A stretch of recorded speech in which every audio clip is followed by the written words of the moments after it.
Hello, അസ്സലാമു അലൈക്കും. നമസ്കാരം. എല്ലാവർക്കും സുഖമല്ലേ? എന്തുണ്ട് വിശേഷങ്ങള്? നമ്മളെ കേരളത്തിലെ വയനാട്ടിലെ ഉരുൾപൊട്ടലും മരണവും ഒക്കെ ആയിട്ട് ഒരുപാട് വിഷമത്തിലാണ് നമ്മളെല്ലാവരും തന്നെ. കുറച്ചാൽ എത്രയും പെട്ടെന്ന് എല്ലാം എളുപ്പത്തിൽ എല്ലാം നല്ല നിലയിലാക്കി തരട്ടെ എന്ന് ദുആ ചെയ്യുന്നു. ആമീൻ യാ റബ്ബൽ ആലമീൻ. ഞാൻ ഇന്നൊരു വീഡിയോ കാണാനിടയാ. വീഡിയോ കണ്ടപ്പോൾ എനിക്ക് എന്തോ വല്ലാത്ത വിഷമം തോന്നി. ആ വീഡിയോ ഞാൻ കാണിച്ചു തരാം.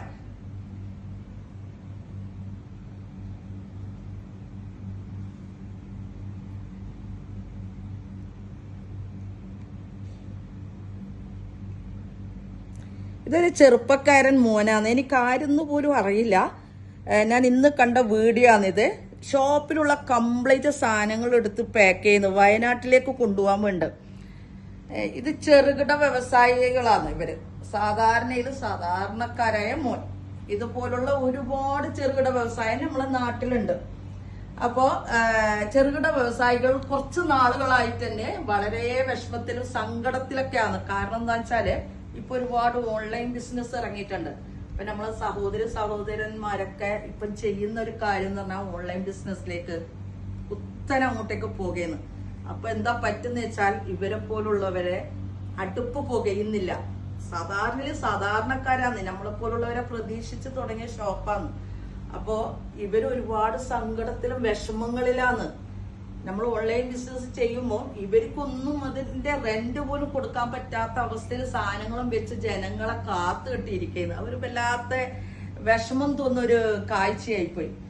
എന്നിട്ടും ഈ പ്രളയം പോലുള്ളടത്തേക്ക് എത്തുന്നത് ഓൺലൈൻ ബിസിനസ്സുകാരല്ല.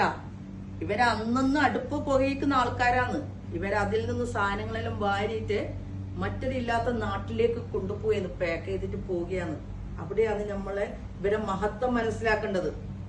കാരണം ഇവർക്ക് ഭയമെന്ന് ഇല്ലാത്തവര് ഭയമാണ്. കാരണം എന്താ വെച്ചാല് ഇന്ന് അവർക്കങ്ങ് നാളെ നമ്മൾക്കെന്നുള്ള ഒരു ഭയം. അതുകൊണ്ട് എന്റെ സഹോദരന്മാരോട് പറയാനുള്ളത്, നിങ്ങൾ ദയവ് ചെയ്ത് ചെറുകിട വ്യവസായികൾ ഒരുപാട് നമ്മളെ പഴയങ്ങാടി പയ്യന്നൂര് കണ്ണൂരൊക്കെ ഉണ്ട്. അവരെ പ്രോത്സാഹിപ്പിക്കാം. അവരെ ബിസിനസ് റഹമത്ത് ഉണ്ടാക്കി കൊടുക്കാം. നമ്മൾ ഓൺലൈനിൽ കളയുന്ന പൈസ കൊണ്ട് നേരെ അതിന്റെ കുറച്ചൊന്നും അധികമായി പോയിരിക്കും, അല്ലെങ്കിൽ കുറച്ച് കുറവായിരിക്കും. ആ പൈസ കൊണ്ട് അവരുടെ അടുത്ത് സാധനം വാങ്ങാം. എന്താണെന്ന് വെച്ചാൽ നമ്മൾ ഇസ്ലാം പറഞ്ഞ പോലെ ഇവർക്ക് 2 രൂപ കിട്ടിയാൽ ഇവർ 1 രൂപ ഈ പ്രളയം വന്നവർക്ക് കൊടുക്കുന്നുണ്ട്. അവിടെയാണ് ഇവരെ മഹത്വം നമ്മൾ കാണേണ്ടത്. അപ്പൊ ഞാൻ നിങ്ങളോട് ഓരോരുത്തരോട് പറയുകയാണ്, ഇനി ചെയ്യുന്ന പർച്ചേസ് സാധാരണക്കാരായ ചെറുകിട വ്യവസായികളിൽ നിന്ന് തന്നെ ആവട്ടെ. കാരണം നമ്മളിൽ ഒരാളാകാൻ ഇവർക്കേ കഴിയുള്ളൂ. ഇവരാണ് യഥാർത്ഥ മനസ്സുള്ള മനുഷ്യന്മാര്. ഈ മക്കൾക്കെന്നും റഹമത്തും ബർക്കത്തും ബിസിനസ്സിൽ ലാഭം ഉണ്ടാക്കി കൊടുക്കട്ടെ അള്ളാഹു എന്ന് ഞാൻ ദുആ ചെയ്യുന്നു. ഇൻഷാ അല്ലാഹ് മറ്റൊരു വീഡിയോ ആയി വരുന്നവരെ അജ്മാനിൽ നിന്നും സുലൂമ്മ, കണ്ണൂർ പഴയങ്ങാടി മാടൻ.